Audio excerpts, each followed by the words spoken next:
Il y a besoin d'un pays qui soit tenu dans cette période. Aucun élu LR n'apporte son parrainage à Éric Zemmour. Tout le monde dit cela en ce moment, qu'il y a un soutien implicite de LR pour apporter des parrainages à Éric Zemmour. Écoutez, je ne sais pas d'où sort ça. Enfin, ça fait partie des rumeurs traditionnelles quand, dans les périodes de campagne électorale où on raconte tout et n'importe quoi. Enfin, je veux dire, les choses, elles sont très claires.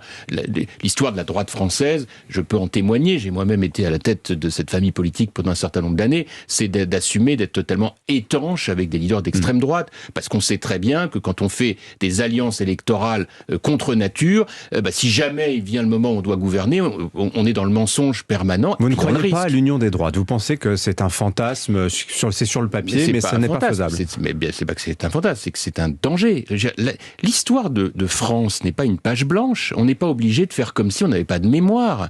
Ça marche jamais, l'alliance d'un parti de gouvernement avec un parti extrémiste, puisqu'on n'a pas les mêmes ressorts ni les mêmes fondamentaux.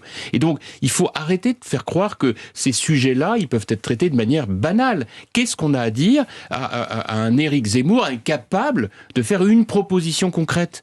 Jamais. Moi, j'ai fait un débat face à lui il y a un an environ. J'ai bien vu, c'était d'ailleurs sur CNews. Mais il formule des propositions concrètes. Non, mais commence à avoir non, mais écoutez, je suis désolé. Moi, vous passez un peu de temps avec lui et vous vous rendez compte très très vite que c'est pas son sujet. Son sujet, c'est la vieille antienne de la désignation du bouc émissaire, de c'était mieux avant. Enfin, on le sait très bien. On le sait très bien.